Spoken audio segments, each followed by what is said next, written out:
আসসালামু আলাইকুম। সবাই কেমন আছেন? আশা করছি আল্লাহর রহমতে সবাই খুব ভালো আছেন। আমরাও আলহামদুলিল্লাহ বেশ ভালো আছি। বরাবরের মতো আজও আরও একটি ব্লগ নিয়ে হাজির হয়েছি। আশা করছি শুরু থেকে শেষ পর্যন্ত ভিডিওর পাশে থেকে যাবেন। অবশ্যই স্কিপ করা ছাড়া ফুল ভিডিওটি কন্টিনিউ করার চেষ্টা করবেন। কোথাও কোনো অংশ আপনাদের কাছে একটু হলেও ভালো লাগবে। বাবার বাসায় এসেছি, বাচ্চার পরীক্ষা শেষ, আর এসেই তো খুব আনন্দের দিনগুলো কাটাচ্ছি আলহামদুলিল্লাহ।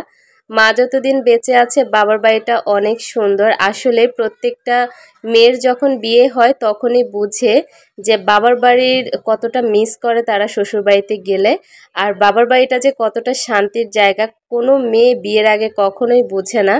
বিয়ের পর শ্বশুরবাড়িতে থাকতে থাকতে সংসার মেনটেন করতে করতে তখন এত তৃষ্ণার্ত হয়ে যায় বাবার বাড়িতে আসার জন্য, আমি সেটা প্রত্যেকটা হাড়ে হাড়ে টের পাই। আর কয়েকদিন যখন শ্বশুরবাড়িতে একাধারে থাকা হয় তখন মনে হয় যে আল্লাহ যে কোনো মূল্যেই হোক বাবার বাড়িতে যেয়ে মায়ের কাছে কিছুটা সময় থাকা দরকার। মায়ের কাছে থাকা মানে পৃথিবীর সবচেয়ে শান্তির একটা জায়গা হচ্ছে মায়ের বাড়িতে। মা যখন বেঁচে থাকে তখন মানে অন্যরকম একটা শান্তি, আর আমি সেই শান্তিতে আছি আলহামদুলিল্লাহ। সবাই আমার মায়ের জন্য দোয়া করবেন, আল্লাহ যেন দুনিয়ার সকল মাকে অনেক দিন হায়াত দারাজ করে, সবাই বলি আমিন। মেয়ের পরীক্ষা শেষ হতে হতেই বাবার বাড়িতে চলে এসেছি। মায়ের কাছে কয়েকটা দিন থাকবো, আর সেই আনন্দেই এত কথা বলা। যাই হোক, সকালে এসেছি বাবার বাসায়, আর বিকেলে ভাইয়ের বউকে নিয়ে একটু বাহিরে গিয়েছিলাম প্রয়োজনীয় কিছু কেনাকাটা করতে। তো আসার সময় আমার আম্মু যেহেতু রোজা রেখেছে, আম্মুর জন্য এখানে তালের শ্বাস নিয়ে এসেছি আর আম নিয়ে এসেছি। এই প্রথম তালের শ্বাস আর আম খাওয়া হবে আর কি, এর আগে খাওয়া হয়নি। তবে এখন যে সিজন চলে এসেছে আপনাদের ভাইয়া এমনও হয় প্রতিদিন কেনাকাটা করবে। তো যাই হোক, মা যেহেতু রোজা রেখেছে মায়ের জন্য আমিই কিনে এনেছি। আর আমি আনার সাথে সাথে আম্মু আমাকে রোজা রাখা অবস্থায় ছিলে কেটে দিয়েছে, মানে কি যে শান্তির কি বলবো। আম্মু আমাকে তালের শ্বাস ছিলে দিয়েছে, তারপর আম কেটে দিয়েছে। অন্যরকম একটা শান্তির জায়গা আমার মায়ের জায়গাটা। যাই হোক, এটা হচ্ছে রাতের বেলা। আমার ভাই মানে আমার বোন জামাই কুষ্টিয়া থেকে আমাদের জন্য আম নিয়ে এসেছে, আচার বানিয়ে বোন পাঠিয়েছে। মানে আমার বোন হচ্ছে পৃথিবীর শ্রেষ্ঠ বোন আমি বলবো, কারণ ও হচ্ছে আমাদের জন্য অন্য রকম মায়া। মায়া জিনিসটা সবাই করতে জানে না, সব ভাই বোন কিন্তু এক হয় না। আমার বোন আমার জন্য যেমন, আমার মায়ের জন্য তেমন, আমার ভাইদের জন্য তেমন। তবে আমার জন্য মনে হয় দুর্বলতাটা একটু বেশি। আমি বুঝি আপু আমাকে অনেক বেশি অন্যরকম মানে অন্যরকম মায়া করে, সেটা আমি কিন্তু বুঝতে পারি। আমিও আমার বোনের সাথে কোনো পরামর্শ করা ছাড়া কোনো কাজ করি না। সবাই বলে দুই বোনের অনেক বেশি মিল। যাই হোক, আল্লাহ যেন আমাদের বোনদের মধ্যে ভাইদের মধ্যে এই মিলটুকু রাখে। যাই হোক, বাবার বাসায় এসেছি, এখন তো নিরিবিলি সময় কাটাই, নিজে তো কোনো কাজই করছি না। তবে মার ভাইয়ের বউ যে কাজগুলো করছে সেটাই আপনাদের সাথে ভিডিও আকারে তুলে ধরার চেষ্টা করছি। বোন জামাই এসেছে, আর বোন জামাইয়ের জন্য এখন নাস্তা তৈরি করা হচ্ছে। রাতের বেলাতে তো দেখিয়েছি ভাইয়া হচ্ছে ভোর 4টায় এসে পৌঁছালো, রাত 10টায় রওনা দিয়েছে কুষ্টিয়া থেকে, আর হচ্ছে ভোর 4টায় এসে পৌঁছালো। আর এখন আমরা হচ্ছে সকালে ভাইয়ার জন্য নাস্তা রেডি করছিলাম। আমি ঘুম থেকে উঠেই দেখলাম আম্মুর রুটি বানানো শেষ হয়ে গিয়েছে, কারণ আম্মু খাটে বসেই রুটি বানাচ্ছিল আর আমি ওই খাটেই ঘুমিয়েছিলাম। তো আমিও একটু ভাইয়ার জন্য স্যুপ তৈরি করছি। ভাইয়ার অনেক বেশি পরিমাণে ঠান্ডা লেগেছে, জ্বর ঠান্ডা সব কিছু মিলিয়ে শরীরটা ভালো নেই। তো আমি হচ্ছে ভাইয়ার জন্য একটু স্যুপ রান্না করছিলাম, চিকেন স্যুপ। সেই সাথে আমি এখানে ডিমও দিয়েছি, খুব টেস্টি করে স্যুপটা রান্না করছি। স্যুপে একটু ঝালের পরিমাণটা বেশি দিয়েছি, ভাইয়ার যেহেতু ঠান্ডার সমস্যা, ঝাল খেলে ভালো লাগবে। যদিও ভাইয়ার জন্য অনেক কিছু করার ইচ্ছা ছিল, তবে ভাইয়ার যেহেতু জ্বর ঠান্ডা এ কারণে কিন্তু অন্য কিছুই আর করতে পারবো না। তাই আমি এখানে রুটি ভেজে নিচ্ছিলাম। আর এই তো ভাইয়া যে আম এনেছে, আম, স্যুপ, আলু ভাজি, সেই সাথে চিকেন ফ্রাই আর রুটি দিয়েছি। চিকেনটা যদিও ভাইয়া খেতে পারেনি, যদি ভাজি না করে রান্না করে দিতাম তাহলে হয়তোবা খেত। আর ভাইয়াকে তো এবার দুপুরে খাওয়া দাওয়াই করাতে পারবো না, যেহেতু ভোর 4টায় এসেছে, আবার সকালে চলে যাবে। এই যে এখন নাস্তা করছে, 10 মিনিট পরেই বের হয়ে যাবে। এবার আর খাওয়া দাওয়া করাতে পারলাম না, কারণ আমার ভাই হচ্ছে মাস্টার্স কমপ্লিট করছে। উনি পড়াশোনা অনেক আগেই শেষ করে ফেলেছে, তবে একটা প্রয়োজনে মানে কি বলবো, ভাইয়া হচ্ছে চেয়ারম্যানই পদে গত বছর দাঁড়িয়েছিল। তবে তখন যেহেতু আওয়ামী লীগের একটা রাজনীতি ছিল, সেই সময় ভাইয়া তো বিএমপি করে কোনোভাবেই আর দাঁড়ানোর চেষ্টা করেছে, দাঁড়াতে তো আর পারেনি। তো এবারও চেষ্টা করবে, তবে চেয়ারম্যান পদে দাঁড়াতে গেলে একটু তো সার্টিফিকেটটা ভারী হলে ভালো, তাই ভাইয়া চেষ্টা করছে যে সে মাস্টার্সটা কমপ্লিট করতে। ভাইয়া অনার্স কমপ্লিট করার পরই বিয়ে করেছে, তো মাস্টার্স কমপ্লিট করে নিল উন্মুক্ত থেকে। তো তার পরীক্ষা আজকে, যার কারণে ভাইয়া ভোর 4টায় এসে আবার সকালে চলে গিয়েছে 10টার মধ্যে। তো আমরা নাস্তা করিয়ে ভাইয়াকে বিদায় দিয়ে দিয়েছি। ভাইয়া ওখান থেকে পরীক্ষা দিয়ে কুষ্টিয়ার উদ্দেশ্যে চলে যাবে।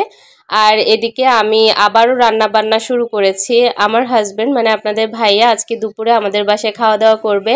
ইচ্ছা ছিল যে বোন জামাই আসবে, একসাথে খাওয়া দাওয়া করবে, কিন্তু ভাইয়াকে ফোন দিলাম, ভাইয়া হলো আর আসবে না এখন, সে ওখান থেকেই কুষ্টিয়াতে চলে যাবে। এ কারণে আর কি করার, মনটা খারাপ হয়ে গিয়েছে। কিছুই করার নেই আসলে, যার যার সময় ব্যস্ততা সবার ভিন্ন ভিন্ন, মানে এক একজন এক একবার সময় দিতে পারে, এরকমটাই আর কি হয়।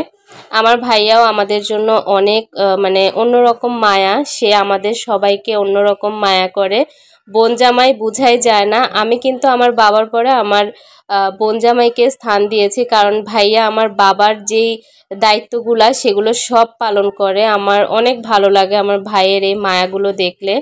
যাই হোক, ভাইয়া যেহেতু আসতে পারেনি, মনটা খুব খারাপ হয়ে গিয়েছে, তারপরেও কিছু করার নেই, সময় সুযোগ বাস্তবতা সবই মেনে নিতে হয়।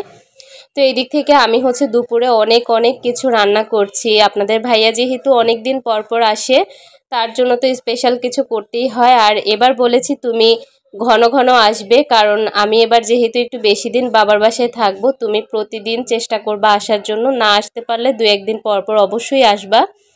তো সে বলেছে আসবে, জানি না কতটুকু সত্য আর কতটুকু মিথ্যা, তার মর্জির উপরে। এদিক থেকে আমি একটু চিকেন বল তৈরি করে নিচ্ছি, এগুলোকে কোপ্তা তৈরি করব। সেই সাথে চিকেন রোস্ট করেছি, গরুর মাংস রান্না করেছি, সব কিছু একে একে করে নিচ্ছি। আপনাদের ভাইয়া চিংড়ির মালাইকারি খুব পছন্দ করে, তো আমি ভেবেছি কোরমার মতো করে দেব। তবে রোস্টের মশলাটা একটু বেশি দিয়ে দিয়েছি, যার কারণে আর হলো না, তেমন ভালো লাগেনি, মনে হয়েছে যে চিংড়ি মাছ ভুনা করেছি। তবে সব কিছুই দিয়েছিলাম, দুধ টক দই সবই দিয়েছি, তবে সেরকম একটা টেস্ট আসেনি। মনে হলো যে চিংড়ি মাছ ভুনা করেছি অথবা ডিম ভুনা করেছি, এরকম লাগলো। তবে আমি পারফেক্টভাবে মালাইকারি রেসিপিটা শিখবো, আমার খুব ইচ্ছে, কারণ আপনাদের ভাইয়া খুব পছন্দ করে। সে খাবার খেতে খুব পছন্দ করে, স্পেশাল রান্নাবান্না করলে তার অনেক পছন্দ। আর আমাকেও কিন্তু অনেক বেশি রান্নাবান্না করতে হয় তার জন্য। আমি এই কারণেই তার কাছে ছুটি নিয়েছি যে আমি এখন আর রান্নাবান্না করতে পারছি না, হাতটা পুরো জ্যাম হয়ে গিয়েছে। আমি কয়েকটা দিন রেস্ট করে আসি, তারপর আবার রান্নাবান্না শুরু করব। স্পেশাল স্পেশাল রান্নাবান্না করাটা আমার বাসায় মানে তার একটা শখের। তো যাই হোক, আজকে গরুর মাংস রান্না করেছি, মুরগির রোস্ট করেছি, কলিজা ভুনা করেছি, ডিম ভুনা, সেই সাথে চিংড়ি মাছের মালাইকারি করেছি। তারপর আর কি কিছু করেছি কিনা ভুলে গিয়েছি। ও আচ্ছা, চিকেন ফ্রাই করেছিলাম আপনাদের ভাইয়ার জন্য, সেই সাথে কোপ্তা কারি করেছিলাম। তারপর চিকেন বলকে আবার ভুনা করে নিয়েছিলাম। তো সব কিছু মিলিয়ে রান্না বান্না যা করেছি তার অর্ধেকও খাওয়া হয়নি। সবাই গরমের মধ্যে খেতে একদমই পছন্দ করেনি। আপনাদের ভাইয়া খাওয়া দাওয়া করে দুপুরে ঘুমিয়েছিল। এখন বিকেলে আম্মু আবারও তার জন্য একটু নাস্তার আয়োজন করছে। তালের পিঠা বানিয়ে নিয়েছি, সেই সাথে আমার ভাইয়ের বউ এদিকে আম কেটে নিচ্ছে। হাতে হাতে করে নিচ্ছি সবাই মিলে, কারণ সে মাগরিবের পর আবার দোকান খুলবে গিয়ে। তো তাকে ঝটপট আমি নাস্তাটা দিয়ে তারপর তাকে দোকানে পাঠিয়ে দিব। এখানে হচ্ছে তালের পিঠা বানিয়েছি, আম কেটে দিয়েছি, দই দিয়েছি, সেই সাথে স্যুপ রান্না করা ছিল সকালের, ওখান থেকে গরম করে দিয়েছি। তো আপনাদের ভাইয়া খাওয়া দাওয়া করে সন্ধ্যার পর বাসায় চলে যাচ্ছে। বাসায় গিয়ে 2 মিনিট একটু রেস্ট করবে, তারপর আবারও দোকান খুলবে। আবার সকালবেলা তার সাথে দেখা হবে, সে সকালেই আবার চলে আসবে। এভাবে করেই আমরা যতদিন থাকবো ততদিন আসা যাওয়া করবে। বাচ্চাদের সাথে সময় কাটানো মনে হয় কি শেষই হয় না। আপনাদের ভাইয়া আবার বাচ্চাদের জন্য একটু অন্যরকম, সে অত্যন্ত কেয়ারিং আর সে অত্যন্ত সংসার পাগল। মানে সাংসারিক যে পুরুষগুলো আমি তাকে দেখেছি, সে অনেক বেশি সাংসারিক। যাই হোক, রাতের বেলা আমার মায়ের বেলকনিটা কেমন সেটা আপনাদের সাথে একটু দেখাই। অনেক অনেক গাছ, তবে গাছগুলো আপনাদের সাথে একদিন শেয়ার করব ইনশাল্লাহ। রাতের বেলা তো সেরকম বোঝা যাচ্ছে না, তবে পর্তুলিকা তারপর যেই নয়নতারা আছে সেগুলো দেখতে না খুব ভালো লাগছিল। রাত পেরিয়ে সকাল হলো, সাথে সাথে আবারও নাস্তার আয়োজন করা শুরু হয়েছে, কারণ আপনাদের ভাইয়া একটু পরই বাসায় চলে আসবে। তো এখানে আমার ভাইয়ের বউ পিঠা বানিয়েছে, আমি ভেজে নিচ্ছিলাম। ওই যে বরাবরের মতো কারেন্টের চুলাতেই আমার রান্নাবান্না করতে হয়, কারণ এখানেও গ্যাসের সমস্যা। আমাদের নোয়াখালীতে এই নারিকেলের পিঠাটা বিখ্যাত, যার কারণে কোনো মেহমানদারিতে আমরা এই নারিকেলের পিঠাটাই বানিয়ে থাকি। তো আমি এখানে নারিকেলের পিঠা বানিয়ে নিয়েছি, সেই সাথে গতকালকের তালের পিঠা আছে, আরও অনেক পিঠা বানাবো, সেই সাথে পরোটা, মাংস সব কিছু মিলিয়ে সকালের নাস্তাটা দিয়ে দিব। তো দেখতে পাচ্ছেন আস্তে আস্তে আমি নারিকেলের পিঠাগুলো বানিয়ে নিয়েছি, আর এই তো সে আসার পর তাকে নাস্তার প্লেট সাজিয়ে দিয়েছি। ডিম পোস্ট করে নিয়েছি, 2 রকমের পিঠা, তালের পিঠা, গরুর মাংস, রুটি, পরোটা সব কিছু মিলিয়ে সকালে নাস্তা তৈরি করে দিয়েছি। সেই সাথে আমার ভাইয়ের বউয়ের হাতের 1 কাপ স্পেশাল চা বানিয়ে দিয়েছে। আর যেহেতু বাসায় বোনের পাঠানো আম আছে, আম খেতে তো আর কোনো মানা নেই, আম কেটে দিয়েছি। তো এই তো এগুলো খাওয়ানোর পর আপনাদের ভাইয়া বেশিক্ষণ থাকেনি, নাস্তাটা করেই দোকান খুলেছে, কারণ সে ঘুম থেকে উঠতে যেহেতু একটু দেরি করে, সে এসেছেও দেরি করে, তারপর তাড়াহুড়ো করে আবারও দোকানে চলে গিয়েছে। আর এখানে হচ্ছে আমাদের পাশের বাসার আন্টি আমাদের জন্য বাবুল টি তৈরি করেছে। আমার 2 মেয়ে আন্টিকে বলেছে যে বাবুল টি খাবে, আন্টি ওদেরকে খুব বেশি স্নেহ করে, যার কারণে খুব ঝটপট আন্টির মেয়ে বাবুল টি তৈরি করে নিয়েছে। খেতে যে এত বেশি মজার ছিল কি বলবো। আমি আন্টিদের বাসায় একটু ভিডিও করে এনেছি, আর এখানে স্পেশালভাবে আপনাদেরকে দেখাচ্ছি কতটা সুন্দর লাগছে দেখতে। মানে ভেতরের যে বাবলগুলো আছে ওগুলো দেখতেই অন্যরকম লাগছে, আর টিটা যে খেতে কি মজা হয়েছে কি বলবো, ঠান্ডা ঠান্ডা একদম কোল্ড কফির মতো। যাই হোক, সবাই মিলে খাচ্ছি, আর আজকের ভিডিও থেকে এখানেই বিদায় নিচ্ছি। সবাই ভালো থাকবেন, আল্লাহ হাফিজ।